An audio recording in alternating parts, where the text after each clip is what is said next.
the confusion of being unsettled and forced to discover new skill sets.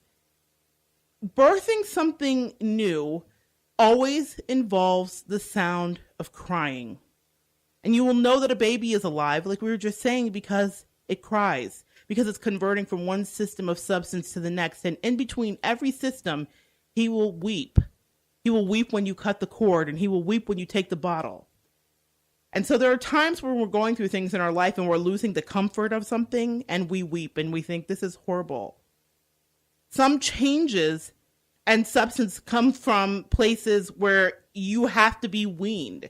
So what I mean is that if you've ever had a child and you've had to potty train them, or you've had to take the bottle or the pacifier, you realize that there is a period of uncomfortability. I was taught about hell weeks when training children in preschools, and I thought, wow, hell weeks. And my director looked me in the eye and she said, yeah, Monette, for 2 weeks, it's going to be hell on you and hell on them. and she was very honest and very right. But I find that wisdom applies to a myriad of things. In relationships, when you're reteaching someone about boundaries, let's say you didn't establish healthy boundaries in the beginning, and now you have to reteach them about healthy boundaries. Think about an arm that is broken, that isn't set properly, and the doctors say, we have to re-break it in order for you to have an arm that functions the right way. There is pain in real growth. There is pain in transition.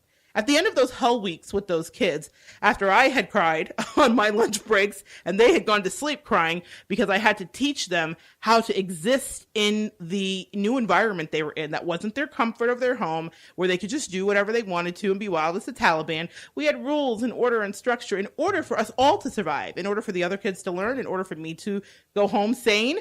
We had to have that. And so I would go through those hell weeks of initiating these kids into the classroom life.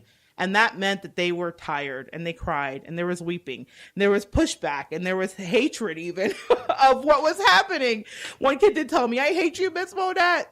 And I cried. We cried. I didn't cry in front of him, but I knew that I had to be strong because he was being weaned from his old lifestyle. And in order for him to be the thriving child he ended up being, he had to go through that. That is part of our transition. In Dr. Maya Angelou's life, there were many times of transition. One of the things that many people know about her, and she wrote about in great detail in one of her best-selling autobiographies, I Know Why the Caged Bird Sings, Dr. Maya Angelou experienced incredible trauma and sexual abuse. So bad, in fact, that she became mute. And the muteness wasn't a direct result of the abuse. It was a secondary step. When she did tell, something happened to the guy. He disappeared. That did that to her when her family members found out. And so she thought, my God, there's so much power in my words. I shall never utter them again. So when I see her and saw her standing up there on the inauguration podium speaking, I wept as a 13-year-old because I knew how much change and transition had Dr. Maya Angelou gone through to get to this place. From the place where she was scared of her own words for the consequences and repercussions they might have, to the place where she ushered America into a new day in front of the most powerful person at the time in the world and a worldwide international audience. I thought, what did she have to go through? And so as I was getting ready, I started really researching. Now, I'm pretty adept at Maya Angelou. I feel like I know a lot of the ins and outs. I've read many of the books, many, including the cookbooks. And Maya Angelou has been married to a prince. Maya Angelou was working with Dr. Martin Luther King and in fact had come back right before he was assassinated to continue her work with him. She worked with Malcolm X and all these incredible thought leaders of the day. And you know what they say, tell me who your 5 closest friends are and I'll tell you who you are. So Maya Angelou was a thought leader. She was a visionary. She was a changer of perceptions. And you don't become that person. At some point in her life, actually, she married interracially and was very happy in that marriage until she wasn't. That's the thing I loved about Maya. She never allowed herself, as a pioneering Aries, to be stuck in one place. And she explored and tasted everything that looked delicious to her. And she lived an incredibly vibrant life. We should all be so lucky. But in that, and all the glitz and the glamour and being Oprah's mentor and everything magical that you can imagine seeming to manifest and attract itself to Amaya, she attracted it to her, but she had transition. There were times of weeping, as she explains deeply in her book. There were times when she felt downtrodden. There were times when she needed to write about how it was important for her to rise. And so, in tribute to her today, I'm going to take you through a couple stanzas of her famous poem, And Still I Rise, to remind you that as you're going through these transitions and you're shifting your perspective and you're weaning yourself and coming into a new place in your life, there's someone that's been there before that's done it, and that there is pain, and that people might not say the best things about you as you transition, or might not expect the best from you, or might not always be wishing you well. I think Maya really captured that. And it's not about lending a sense of paranoia. It's about understanding the realities of what happens as you elevate. We've spoken about that many times on the show in regards to elevation and how the air, we talked about the air effect with Oprah, and how the air becomes rarefied as you start to ascend and you start to really manifest your goals. And so a lot of people have contacted me recently that have listened to the shows and have been making their dreams happen. And that is the best compliment. It's the best feedback. It's the best everything. I love to hear when you're listening and something's inspired you to kind of really dig your heels down and say, yes, I am going to manifest this. I am getting this. I would like to give a little congratulations to one listener, Miss Allison. So proud of you. So happy for you for your newly manifested transition.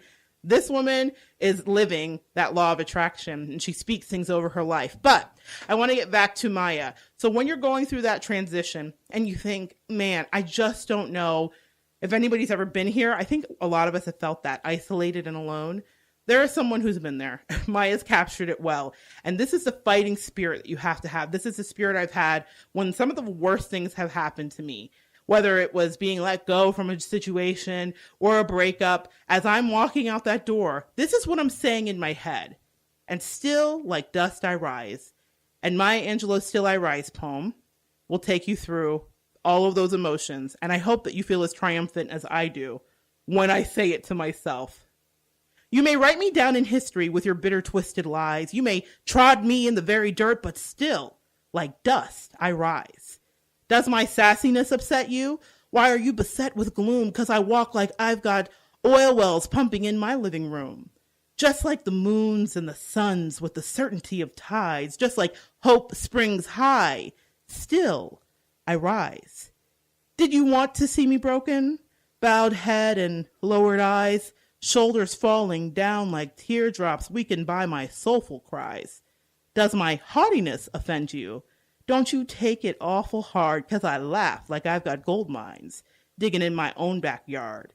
You may shoot me with your words. You may cut me with your eyes. You may kill me with your hatefulness, but still, like air, I rise.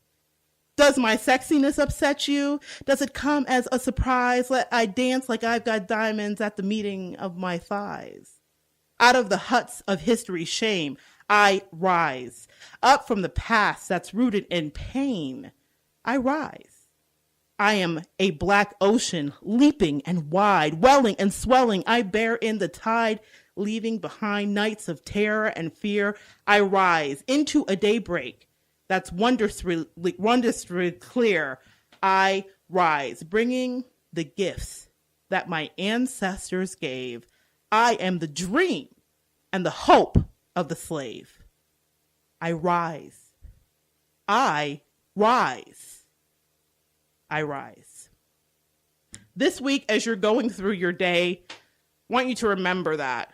Remember the areas where you're going to be called on to rise. Remember the places where people are going to talk about you and cut you with their eyes. And still, like air, you are tasked with rising. That doesn't mean that there won't be soulful cries. Maya explained it to you in the poem. It is a handbook for transition.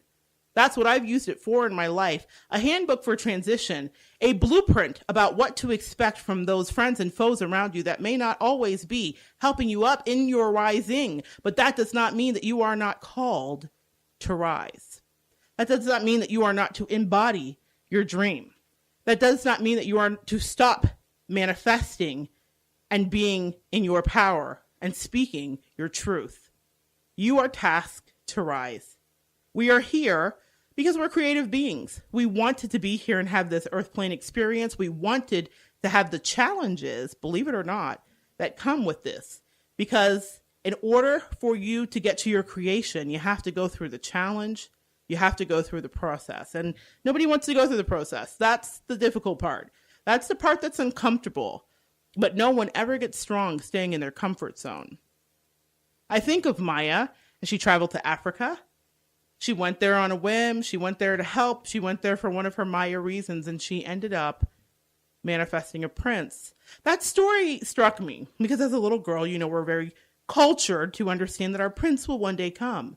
And I thought, here is this woman who looks like me, and she actually had a prince one day come, because in the fairy tale books I read, nobody looked like me. So I didn't know that that was a reality. Sometimes you have to see someone do something in order to know that you too can manifest it. We see that phenomenon with race records and various Olympic sports, that something's never been broken, and then you see someone demonstrate it for you, and then you miraculously can achieve it. And then after that, many people achieve it. That's why we talk so much about the glass ceiling being broken for women, because once it happens, it can happen again and more easily. That's what we call trailblazers. That's what Maya was. But in her blazing of trails, and in her, I see her in my mind swinging through forests with machete and creating new pathways that never existed. It was not easy. And I want you to think about that. I really feel like this is what we're supposed to focus on. I want you to think about being in a sweaty, jungly, mosquito-ridden, bug-ridden jungle forest. And I want you to think about the lush greenery around you. And if you're asked to walk in a straight line and there's a root in front of you and a tree hanging in your face, how do you get there? It takes a challenge to get there. No path that you want for yourself, no thing that you have never seen, or no thing that you have seen in your mind's eye is ever not fraught with all those trees hanging in your face and the roots at your feet. You have to cut through and swing. And by the time you're done, you're covered with debris, you're covered in sweat, but you've made a path. So I want you guys to focus on that. Use a little bit of the power of Maya in your week as you go through it to get to the place you want to be. And past this week, use the ability to speak words over yourself, words that Maya prized above all else. She wouldn't even allow people to curse in her house because she said those words will stick on the wall and leave their residue in my home. She would stop people in their tracks. Oprah tells a great story about that. Maya stopping someone from across the room, hearing them tell a vulgar off-color joke, and she escorted them herself out of her home. And she told them why in front of the room, because those words will stick and leave a mess. So I want you to conjure Maya this week. And remember that our words are incredibly powerful. When you want something, speak it over yourself. Say who you are. In my heart, I thought I could be a Renaissance woman like Maya. I could do some of those things. Now, have I done all of Maya's things? Absolutely not. Absolutely not. But what Maya did by being a fantastic example was blaze a trail for me that I could walk behind her in a little bit of a clearer path and figure out what my destiny was. I wasn't supposed to be Maya. I was supposed to be Monette. And she allowed me and emboldened me to become me by being authentically her. There's a fantastic quote that I love by Deepak Chopra. There are people waiting for who you are becoming. Who is waiting for who you're becoming today, listeners? Who is needing you as you transition across the country to work the new job, or as you go through, like some of our guests have, weight loss surgery or weight loss changes? Who is waiting for the person you had to become? And if you look back 5 years ago and you think of the person that you were, you would say, who would be waiting for me?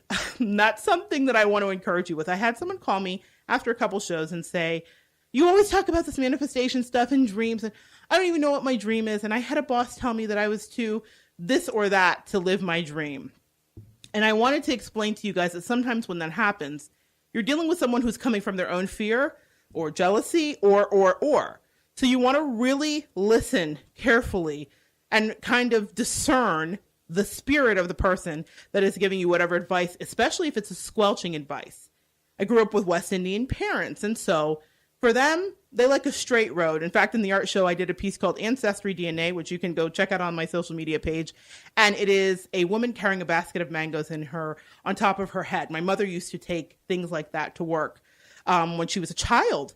She would carry food and fruit to the market in her home country of Antigua.